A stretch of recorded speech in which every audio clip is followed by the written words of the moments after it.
자, 우리 다 같이 한번 따라해 보겠습니다. 은혜와 평강이 있을지어다. 지난 주일부터 바울 신학의 면류관이요 절정이라고 말하는 에베소서를 우리는 함께 살펴보고 있습니다. 1절을 통해서 참된 교회와 성도의 신앙이 되려면 하나님으로부터 시작되어야 함과 그리스도 예수 안에 있어야 함과 그리고 구별된 성도여 믿음의 신실한 자임을 자각해야 함을 우리가 함께 살피며 은혜를 받았습니다. 오늘 2절은 사도 바울의 인사 말입니다. 은혜와 평강이 너희에게 있을지어다 라는 말은 신약성경 대부분의 서신에 쓰여 있는 인사말이기도 하지요. 은혜와 평강이 있을지어다 에 나오는 은혜와 평강과 같은 단어는요, 편지를 시작할 때 자동적으로 사용한 그런 단순한 단어라고 할 수만은 없습니다. 오히려 에베소 전체를 이해하는 데 큰 도움이 되는 아주 중요한 말이라고 할 수 있습니다. 은혜는 그리스도인의 삶에 있어서 모든 것의 원천이요 믿음의 근원입니다. 그리고 이 은혜, 즉 하나님이 주시는 은혜를 통해서 우리는 이 세상에서 평강을 누리며 사는 참된 그리스도인이 될 수 있는 것이죠. 즉 믿음의 시작이 은혜라고 한다면 믿음의 끝은 평강이라고 말할 수 있습니다. 오늘 저는 여러분과 함께 은혜와 평강이 있을지어다 라는 바울의 인사말을 제목으로 삼고 세 가지 은혜를 나누기를 원합니다. 첫째로, 은혜는 믿음의 시작임을 알아야 합니다. 다시 한번, 믿음의 시작은 무엇이라고요? 은혜. 은혜라는 말은 구약에서는 주로 히브리어 헨이라는 단어를 사용하고요, 신약에서는 헬라어 카리스라는 말을 많이 사용합니다. 일반적으로 말하면 아무런 공로도 없고 관계도 없고 의무도 없는데 높은 자가 낮은 자에게, 강한 자가 약한 자에게 베푸는 친절감 또는 호의를 가리키는 말입니다. 성경을 보면 하나님이 피조물에게 값없이 베풀어 주시는 모든 좋은 것을 총칭할 때 말하는 단어가 바로 은혜라는 말입니다. 인간의 행위로 말미암지 않고 값없이 주시는 하나님의 선물에 속한 것들이죠. 즉 우리의 생명, 내 행위로 만들어진 거 아니잖아요. 우리의 마음, 정신, 그리고 시간, 물질, 자연환경, 창조세계 등 인간의 삶과 역사를 가능하게 하는 모든 것에서부터 구원과 영생에 이르기까지 절대적으로 필요한 모든 것이 하나님의 은혜에 포함된다라고 할 수 있습니다. 고린도서 4장 7절에 보면 사도 바울이 고린도 교회를 향해서 질문을 던지는데요, 그것을 표준 세번역 성경으로 읽으면 다음과 같습니다. 여러분 각자가 가지고 있는 것 가운데서 하나님께로부터 받지 않은 것이 무엇이 있습니까? 여러분, 우리가 가지고 있는, 지금 우리가 가지고 있는 모든 것의 근거를 찾는다면 다 하나님이시지 않습니까? 우리의 모든 것이 하나님께로부터 온 것이므로 우리는 이것들을 은혜로 받아 누리며 살고 있는 것입니다. 특별히 믿음은요, 오직 하나님의 말씀의 은혜, 오직 성령의 은혜로 말미암아 우리에게 이루어지는 것이기에, 그러므로 믿음의 시작은 더더욱 반드시 은혜이어야 한다는 것입니다. 우리 구약 성경 룻기의 주인공 룻은요, 이스라엘 백성이 점령한 가나안 땅 맞은편에 있는 모압 지방의 여인입니다.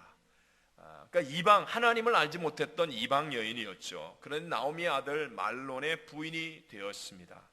유다 베들레헴 지방에 흉년이 들었을 때 어려움에 빠진 베들레헴 에브라 사람이었던 엘리멜렉과 그의 아내 나오미는요, 기근을 피하기 위해서 두 아들 말론과 기륜을 데리고 모압 지방으로 내려가서 살게 됩니다. 그런데 불행하게도 엘리멜렉이 그 모압에 가자 곧 죽게 되지요. 그리고 약 10년 동안 모압 땅에 살면서 이방 여인을 아내로 맞이한 두 아들도 다 죽게 되었습니다. 이제는 어쩔 수가 없어서 나오미가 두 이방 며느리를 다 각자 고향으로 돌려보내고 혼자서 유다 땅 베들레헴으로 돌아오려고 할 때 바로 룻이 끝까지 따라온 것입니다.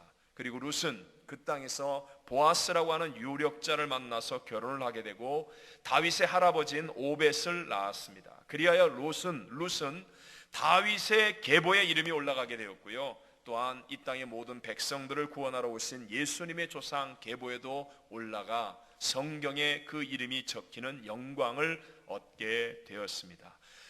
룻은 분명히 하나님을 알지 못하던 이방 여인이었습니다. 그런데 어떻게 룻이 이렇게 놀라운 하나님의 복을 누릴 수가 있었습니까? 그것은 바로 하나님의 은혜로 시작된 믿음이 있었기 때문이에요. 자기의 어떤 행위로 말미암음도 아니고 다른 어떤 조건 때문이 아니라 하나님의 은혜로 시작되어진 믿음이 있었기 때문에 이 믿음이 점점 자라 놀라운 복의 열매들을 거두게 되었다는 것입니다. 대표적으로 룻기 2장 2절로 4절을 같이 한번 읽어봅니다. 시작. 모압 여인 룻이 나오미에게 이르되 원하건대 내가 밭으로 가서 내가 누구에게 은혜를 입으면 그를 따라서 이삭을 줍겠나이다 하니 나오미가 그에게 이르되 내 따라 갈지어다 하매 룻이 가서 베는 자를 따라 밭에서 이삭을 줍는데 우연히 엘리멜렉의 친족 보아스에게 속한 밭에 이르렀더라.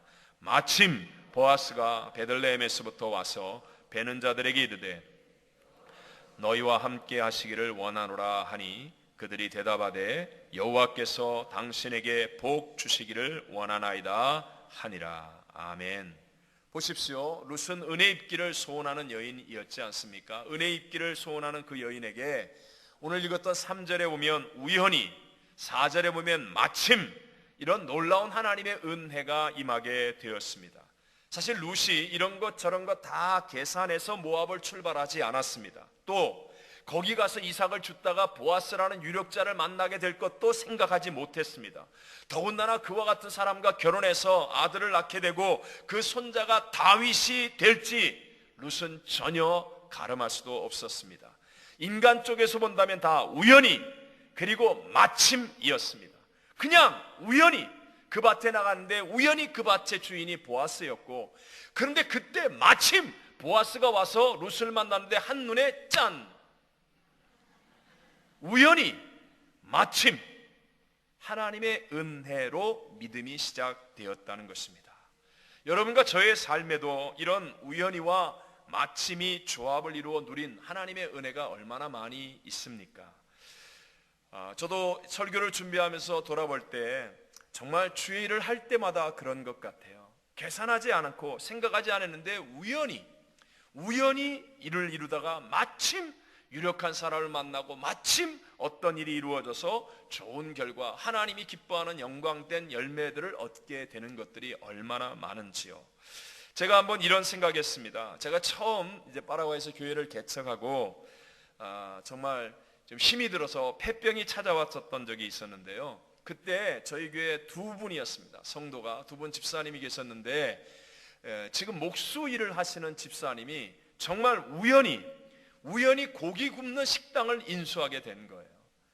그때 마침 제가 갈 때마다 그 고기를 얼마나 많이 먹었던지, 전혀 식당과는 상관없는 그분이 우연히 고깃집을 인수해서 마침 제가 그 고기를 6개월 동안 너무너무 잘 먹고, 제가 생각하니까 빨리 나을 수 있지 않았을까.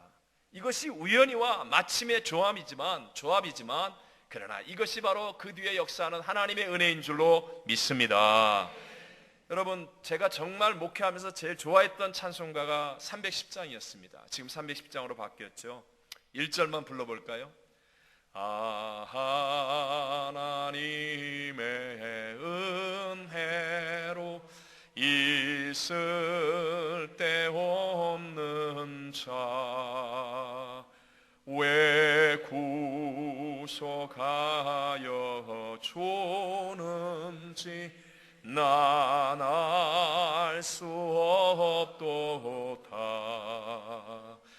내가 믿고 또 의지함은 내 모든 형편 아시는 주님 늘 보혜 주실 것을 나는 확실히 아네.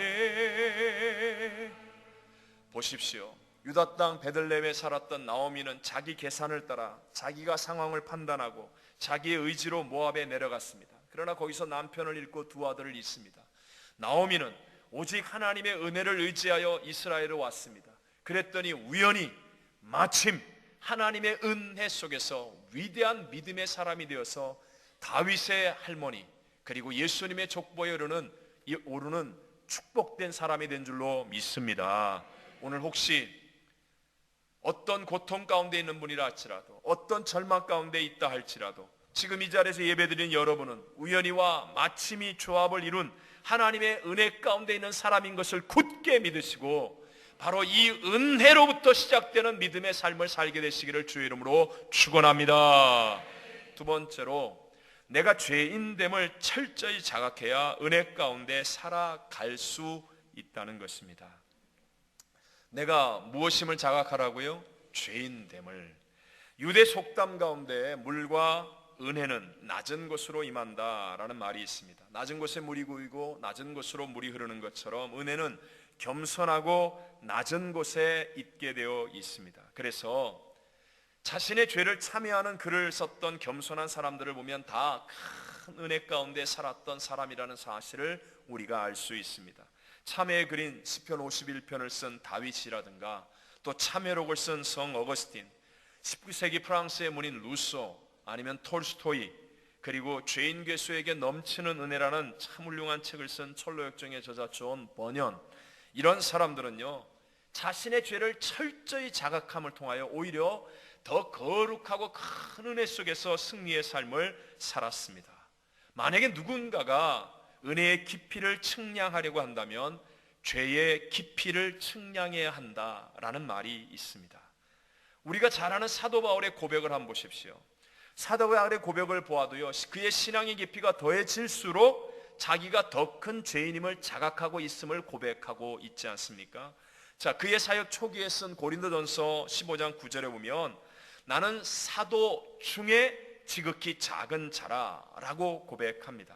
그러다가 사역 중반기에 이르렀을 때 쓴 에베소서 3장 8절에 보면 나는 모든 성도들 중에 가장 작은 자라. 점점 낮아지고 있죠. 그리고 그가 마지막 순교하기 직전에 쓴 디모데전서 1장 15절에 보면 나는 죄인 중에 괴수라 라고 고백하고 있습니다. 이 말은 사도 바울이 시간이 흐르면 흐를수록 죄를 더 많이 지었다는 것입니까? 알게 모르게 나쁜 짓을 더 많이 했다는 것입니까? 그런 의미가 아니죠. 복음을 전하면 전할수록, 하나님의 은혜의 깊이가 깊어지면 깊어질수록 자신의 죄인됨을 더 많이 깨닫고 자각하게 되었다는 것입니다. 바꿔 얘기하면 자신의 죄인됨을 더 자각하면 자각할수록 은혜의 깊이는 깊어지고 은혜의 양은 커져서 은혜 속에서 살아가는 진정한 승리자가 되어지는 줄로 믿습니다. 우리들도 마찬가지 아니겠어요? 우리 모두는 하나님께로부터 불순종하였고 타락한 존재입니다. 은혜로 참된 믿음의 삶을 살려고 한다면 우린 먼저 자신의 죄를 깨닫고 철저하게 자기 의를 부정할 수 있는, 자기를 부인하고 십자가를 지는 그 신앙이 이루어져야 한다는 것입니다. 예수를 믿고 거듭난 성도라 할지라도 아직 우리의 육체 속에는 죄성이 그대로 남아 있습니다. 그렇지만 여러분, 중요한 사실이 있어요. 죄성이 남아 있기 때문에 예수 믿고 은혜와 그 다음에 죄성이 내 안에 함께 동시에 거하여서 갈등을 일으킵니다. 그러나 이 두 가지가 동시에 내 한 영혼을 다스릴 수는 없다는 것입니다. 그러니까 사람이 왜 자신의 죄의 깊이를 깊이 깨달아야 되는가? 내가 얼마나 죄인인가를 깊이 자각하면 자각할수록 죄로부터 확실하게 돌이켜 하나님의 은혜를 향할 수 있는 사람이 되는 줄로 믿습니다. 죄를 자각하지 못하면요 하나님을 향해 돌이키지 않아요. 왜? 내가 괜찮은 사람이라고 생각하니까, 내가 세상에서 인정받고 있다고 생각하니까, 내가 세상에서 칭찬 듣는 게 그게 행복하다고 착각하니까, 내가 얼마나 큰 죄인인가를 자각하지 않은 사람은 하나님을 향해 돌이킬 수 없고 결국은 자기 의에 빠져서 엉뚱한 잘못된 신앙생활을 하는 거예요. 이런 사람들이 곧잘 하는 말들 있죠. 내가 왜 저런 사람들과 같은 죄인이야? 나만큼 착하게 산 사람 있으면 나와보라 그래. 나는 말이야 이 일도 하고 저것도 하고 남들이 안 하는 그런 것도 했었어 등등. 우리 좀 예가 유치하긴 하지만 우리 한국의 국기라고 말하는 태권도를 우리 남자분들은 옛날에 많이들 배워봤습니다. 그런 운동을 배울 때 말입니다, 처음에 노란띠, 요새는 노란띠도 있더라고요. 노란띠, 파란띠 막 이런 걸 따게 되면 대개 눈에 뵈는 것이 없어지죠. 그냥 아무나 칵 치면 부러질 것 같고 그냥 누구든지 막 한번 하면 이길 것 같고요. 왜요? 자기가 대견스러우니까. 노란띠 딴 자기, 파란띠 맨 자기. 그러니까 자기에게 집중하는 거예요. 자기에게 집중하는 거예요. 그때는 자기가 중심이 되어 만물을 보고 있기 때문에 아직 깊고 넓은 세계를 알지 못하는 것이죠. 이와 같이 자신의 죄를 깨닫지 못하는 단계, 자기의 작은 선행, 자기의 몇 가지 의로운 일, 그냥 이것에 마음을 빼앗겨 있는 단계에서는요, 이게 깊은 하나님의 세계, 은혜의 세계를 모르는 거예요. 그러니까 내게 좋은 게 좋은 거고, 내가 모르고 내가 이해 못하면 다 나쁜 거고 틀린 거고, 이런 식의 유치한 말과 행동을 하게 되고 쉽게 자기의에 빠지게 되는 것입니다. 우리가 잘 아는 똑같이 하나님께 기름 부음을 받고 동시대의 왕이 되었던 사울과 다윗을 한번 보십시오. 두 사람의 차이점 중에 하나가 바로 그런 것입니다. 사울도 죄를 지었고 다윗도 죄를 지었습니다. 그런데 사울은요, 항상 자기의 죄를 자각하지 못하는 거예요. 죄를 죄로 자각하지 못하고 늘 변명하기에 급급합니다. 자기가 죄인이라고 생각하지 않는 거예요. 그러니까 하나님의 은혜가 임하지 않아요. 자기가 죄를 죄라고 자각하지 못하니까 하나님을 향하여 돌이킬 수가 없고, 그러니까 하나님의 은혜가 임하지 않아서 결국은 비참한 최후를 맞이하고 맙니다. 그러나 다윗도 죄를 지어요. 그런데 책망을 받을 때 즉시로 죄를 깨닫는 거예요. 자신의 죄인됨을 깨달으니까 하나님을 향하여 돌이키는 거예요. 하나님을 향하여 돌이키니까 측량할 수 없는 하나님의 은혜가 임하여서 오히려 죄를 짓고도 하나님의 마음에 합한 사람이 되고, 그의 인생은 결말로 갈수록 좋아지는 인생, 위대한 인생이 되어진 줄로 믿습니다. 그 다윗의 고백 아닙니까? 시편 32편 5절에 다 같이 시작. 내가 이르기를 내 허물을 여호와께 자복하리라 하고 주께 내 죄를 아뢰고 내 죄악을 숨기지 아니하였더니 곧 주께서 내 죄악을 사하셨나이다. 시편 51편 17절을 같이 한번 읽어봅니다. 시작. 하나님께서 구하시는 제사는 상한 심령이라. 하나님이여 상하고 통회하는 마음을 주께서 멸시하지 아니하시리이다. 아멘. 철저히 나의 죄인됨을 자각할 때, 마치 탕자가 돈 있을 때는 아버지를 생각하지 않다가 돈 떨어지고 배고프고 고통당할 때 내가 잘못했구나 깨달았을 때, 그때 아버지를 향하여 돌이키는 것처럼 철저하게 내가 죄인인 것을 자각하는 사람이 되어야 하나님을 향하여 돌이킬 수 있게 되고, 하나님을 향하여 돌이키면 측량할 수 없는 하나님의 은혜가 임하여 위대한 삶의 승리를 가져오게 됨을 믿으시기 바랍니다. 오늘날 교회와 성도에게 은혜가 사라지고 있다면 그것은 죄에 대한 회개가 없기 때문에 그런 것입니다. 옛날에는요, 정말 교회 오면 제일 먼저 막 회개했습니다. 회개. 잘못했다고 회개하고요, 뭔 설교만 들어도 찔려가지고 또 잘못했구나, 또 잘못했구나. 그래서 예배 끝나고 회개하느라고 일어나지도 못하고 회개합니다. 그러고 그랬었어요. 근데 요즘은 회개라는 게 별로 없어요. 회개, 묻지도 않고 따지지도 않는다라는 광고 카피처럼 요즘의 신앙생활은요, 죄에 대한 자각이나 회개도 없이 그냥 주일날 교회 왔다 가고 그냥 헌금하고 봉사하고 그러면 자동으로 용서가 임하고 구원 티켓을 받은 것처럼 그런 맹목적인 안일한 믿음주의에 빠져가고 있는 사람들이 너무나 많다는 거예요. 자, 어떤 모습에서는요, 종교개혁 이전에 면죄부를 팔던 그때, 면죄부가 뭐예요? 헌금통에 헌금을 집어넣으면 땡그랑 그러면서 헌금 떨어지는 순간에 연옥에 있던 가족 친지의 영혼이 천국에 들어간다는 거 아니에요. 이게 말이 됩니까? 이 말도 안 되는 얘기와 똑같은 일들이 오늘날 우리 교회에서도 일어나고 있다니까요. 그냥 교회만 왔다 가면 천국 간다는 거예요. 교회에서 뭐 직분 하나 받으면 천국 간다는 거예요. 그게 면죄부하고 뭐가 다르다는 거예요. 오늘 우리는 정말 그리스도 예수의 십자가의 의미를 깊이 묵상하고 날마다 우리의 죄됨을 자각하여 회개하고 하나님을 향하여 돌이킴으로 하나님의 은혜를 체험하는 믿음의 자리까지 가게 되시기를 바랍니다. 오늘날 세상의 풍조는 정직을 강조하지 않습니다. 아니면 말고식의 무책임, 그리고 죄를 짓고도 무조건 아니라고 잡아떼는 오리발식의 삶이 세상에 가득하다 보니까 깊이 있는 회개 또는 근신 이런 것들이 점점 사라져가고 있습니다. 그러니까 교회는 화려해지고 프로그램은 많아지는데도 불구하고 하나님의 은혜는 점점 사라져가고 있는 것입니다. 항상 죄의 목표는 지배이기 때문에 과거에 지은 죄책감으로 사람을 계속 부정적으로 지배하려는 것이 죄의 힘입니다. 그러니까 내가 죄인됨을 자각하라는 그 말은 그런 식의 죄책감에 빠지라는 의미가 아닙니다. 내가 죄인임을 자각하라는 말은 내 스스로의 힘으로 율법의 요구를 이룰 수가 없는 죄인이라는 사실을 철저하게 깨달음으로 유일한 도움의 길인 예수를 향해서 철저하게 확실하게 돌이키라는 겁니다. 돌이켜서 하나님이 예비한 그 십자가의 능력과 은혜를 체험하여 아는 사람이 되어져야 한다라는 것입니다. 그리스도 예수의 보혈이 용서하지 못할 죄는 이 세상에 없다는 사실을 믿으시기 바랍니다. 이사야서 1장 18절 말씀을 함께 한번 읽어보겠습니다. 이사야 1장 18절 시작. 여호와께서 말씀하시되 오라 우리가 서로 변론하자.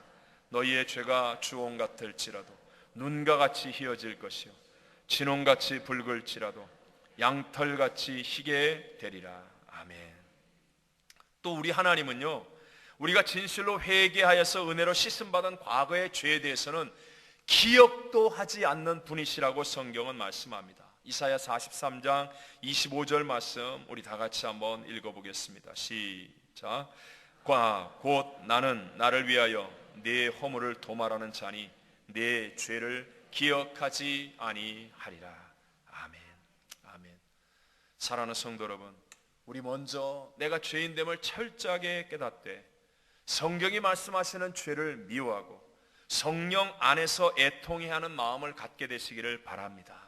그러면 우리가 미처 생각하지도 못한 하나님의 그 은혜를 날마다 더 깊이 있게 더 넓게 깨닫고 체험하며 승리하는 삶을 살게 되는 것입니다. 마지막 세 번째로 평강은 믿음의 끝이라는 것입니다. 믿음의 끝이 뭐라고요? 평강. 여기서 말씀하는 평강은 헬라어로 에이레네라는데 이것은 단순히 전쟁이 없는 상태, 분리가 없는 상태, 다툼이 없는 상태가 아니라 좀 더 한 걸음 나아가서 전쟁과 분리와 다툼이 있었음에도 불구하고 그 이후에 연합을 의미하는 겁니다.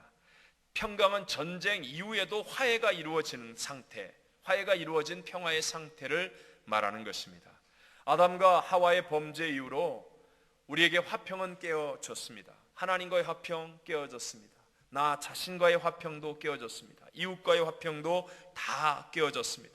그래서 염려와 근심, 의심과 불안, 두려움과 우울함, 평강이 없습니다. 우리의 마음속에는. 그런데 화평의 주인이신 하나님이 독생자 예수님의 십자가의 은혜를 통해서 평강이 내게 임할 수 있게 만들어 주셨습니다. 그래서 사도 바울은 오늘 본문에 하나님 우리 아버지와 주 예수 그리스도로부터라고 말씀하는 것입니다. 하나님의 평강이 그리스도 예수로 말미암아 우리에게 주어지게 됨을 믿게 되시기를 바랍니다. 십자가의 은혜를 깨닫는 사람이 되었으면 그 은혜를 통하여 내가 생각하지 못했던 하나님의 평강이 내게 임하여 세상이 말하는 사라지는 평강, 일시적인 평강이 아닌 참된 평강의 주인공이 되어지는 것입니다. 제게 참 은혜를 주었던 간증입니다. 그래서 이렇게 한번 반복하는데요, 어머니의 장례 예배를 마친 아들이 장례 예배를 주관하신 담임 목사님에게 와가지고 자기가 존경하는 사람에게 지금 큰 절을 하고 싶다라고 고백합니다. 그러니까 내심 이 목사님이 자기한테 하려는가 보다 뭐 이렇게 생각하고 있었는데요, 그 아들이 말하기를 자기 부인에게 절을 하고 싶다는 것입니다. 사연이 이렇습니다. 평소에 자기 어머니, 그러니까 지금 장례식을 막 마친 하늘나라 가신 어머니와 자기 부인, 며느리가 관계가 안 좋았답니다.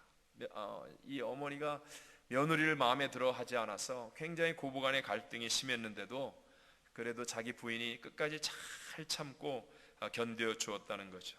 근데 돌아가시기 한 2년 전부터 치매 증세가 아주 심해지셔서 시중 들기가 점점 힘들어지다가 나중에는 정말 변으로 온 방에 칠을 해놓을 만큼 그런 아주 심각한 지경까지 왔습니다. 근데 맞벌이 부부로 학교 선생님을 하였던 그 부인이 이렇게 자기가 집에 와서 보면 부인이 진짜 천사와 같은 얼굴 모습을 가지고 그 막 벽에 칠한 변을 닦는 거예요. 어머니를 씻겨 드리는 거예요.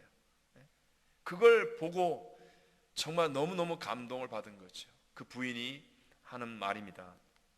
자기도 피곤해 지쳐서 지친 몸으로 집에 들어와서 집이 그렇게 막 난장판이 된 모습을 보면 도망치고 싶은 생각이 수도 없이 들었답니다. 그런데 그 순간에 기도하면서 십자가에 죽으신 주님을 생각하고 은혜 받은 성경 말씀을 계속 암송하면 왠지 모르는 은혜가 자기 안에 넘쳐나서 그 방 안에 더러운 똥 냄새가 정말 꽃 냄새 같고 향수 냄새 같아진다는 거예요. 하나님의 은혜가 임하니까요, 자기도 모르게 저절로 찬송이 나오고요, 하나님의 은혜가 임하니까 평강이 정말 물밀듯이 자기 안에 들어와서 청소를 하는데 청소하는 것 같지가 않고 더러운 것을 만지는데 더러운 것 같지 않은 그런 기쁨이 자기를 주장해 주더라는 것입니다. 이것이 하나님의 은혜 속에 임하는 진정한 평강인 것을 믿으시기 바랍니다. 오늘 이 시대에 우리의 삶 속에 필요한 것이 이것 아닙니까? 하나님의 은혜가 임하면요, 뭐 이런 경우 없겠지만 그래도 혹시 원수 같았던 남편, 원수 같았던 아내, 진짜 원수 같았던 자녀를 바라보면서도요, 평강이 넘쳐나게 되는 줄로 믿습니다. 은혜를 받으면요, 내 이웃이 좋아집니다. 내가 하나님의 은혜를 받으면 내가 있는 곳에 평강이 만들어집니다. 분열이 떠나가고 화평이 이루어지고요, 미움과 분쟁이 사라지고요, 평강이 이루어집니다. 그래서 은혜를 받으면 이 평강 속에서 영혼이 잘된 같이 범사가 되고 강건해지는, 복을 받아서 점점 좋아지는 축복의 삶이 되어질 줄로 믿습니다. 스가랴서 4장 6절로 7절에 이렇게 말씀하시잖아요. 함께 있습니다. 시작. 만군의 여호와께서 말씀하시되 이는 힘으로 되지 아니하며 능으로 되지 아니하고 오직 나의 신으로 되느니라. 큰 산아 내가 무엇이냐? 그가 머릿돌을 내려놓을 때에 무리가 외치기를 은총이 그에게 있을지어다. 아멘. 스가랴와 이스라엘 백성들이 만난 상황은 정말 어려운 상황입니다. 힘으로 안 되고 능으로 되지 않습니다. 그런데 하나님의 은혜가 임하면 된다라는 거예요. 이 핵심 메시지가 바로 이것입니다. 하나님의 은혜가 임하면 우리가 상상하지 못하는 하나님의 역사가 일어나서 되는 일이 생겨나게 될 줄로 믿습니다. 하나님의 은혜가 임하면요, 지금 절망이라고 말하는 우리 가정 문제에도 된다라는 하나님의 새 역사가 일어날 줄로 믿습니다. 하나님의 은혜가 임하면요, 질병 앞에서도 말할 수 없는 평강 속에서 이기는 자가 될 줄로 믿습니다. 우리의 이민생활, 여러분 영어 조금 더 잘하면 평강이 옵니까? 좀 잘해갖고 폼 잡았는데 더 잘하는 사람 만나갖고 기죽게 되는 거 아니에요? 내가 좀 좋은 집에 살면, 좀 더 큰 차 타면, 좀 더 높은 자리에 앉으면 진짜 평강이 옵니까?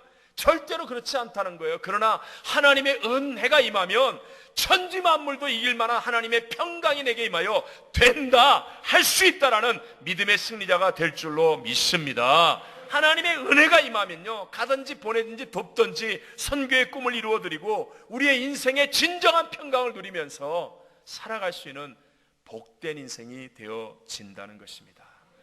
제가 이 이야기로 이제 설교를 마무리하려고 합니다. 스펄전 목사님이 선교지의 한 소년의 이야기를 가지고 하나님의 평강을 이렇게 설명했습니다. 어느 학교에서 선교사 선생님이 설탕 한 조각씩을 주었어요. 그 아이들은 평생 처음 맛보는 거예요. 평생 처음. 너무너무 달지 않습니까? 그래서 집에 가서 아버지에게, 아버지, 내가 정말 단 걸 먹어봤어요. 너무너무 달았어요. 그러니까 아버지가 집 앞에 있는 과일을 따가지고 와가지고, 야, 이 과일만큼 달아? 이것과도 비교할 수가 없어요. 너무 달아요. 이해가 안 되는 거예요. 아버지도 한 번도 설탕을 먹어본 적이 없으니까요. 그래서 할 수 없이 소년이 학교로 뛰어갔습니다. 선교사님에게 가지고 자초지종을 얘기하고 설탕을 조금 얻어왔습니다. 그리고 아버지에게 그 설탕을 맛보게 했습니다. 아버지, 이것 좀 맛 좀 보세요. 얼마나 단지 알 수 있을 거예요. 스폴전 목사님이 이렇게 얘기하면서 결론을 이렇게 내렸습니다. 하나님의 평강도 얼마나 좋은 것인지 맛보아 보아야 알 수 있습니다. 사랑하는 우리 이부 예배 성도 여러분, 여러분은 이런 은혜와 평강을 지금 누리고 있습니까? 예수 믿는 여러분, 이 은혜와 평강을 맛보아 알고 있습니까? 이 모든 은혜와 평강을 가능하게 해주신 분이 예수 그리스도이십니다. 근데 우리는 예수 그리스도를 바라보지 않고 너무나 헛된 것들을 바라보고 있지 않습니까? 더 높은 자리, 더 편한 자리, 더 힘 있는 자리. 예수님을 생각하기보다는 그저 내 가게 잘 되게 해달라고, 우리 아들 딸 좋은 학교 가게 해달라고, 결혼 잘하게 해달라고, 그저 우리 잘 먹고 잘 입고 잘 살게 해달라고.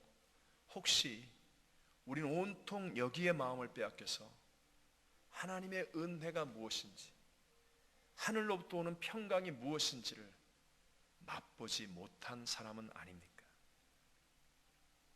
여러분의 마음에 성령 충만을 통하여 예수가 가득히 있음이 보여져야 하고, 여러분의 입술에는 예수가 끊임없이 고백되어지시기를 바랍니다. 그래서 값없이 주시는, 대가 없이 주시는, 자격이 없어도 주시는 그 하나님의 은혜와 평강으로 넘쳐나는 삶이 되셔서 여러분의 가정, 구역, 기관, 그리고 이 지역사회를 행복하게 만들 수 있는 복 있는 사람들이 다 되시기를 주의 이름으로 축원합니다.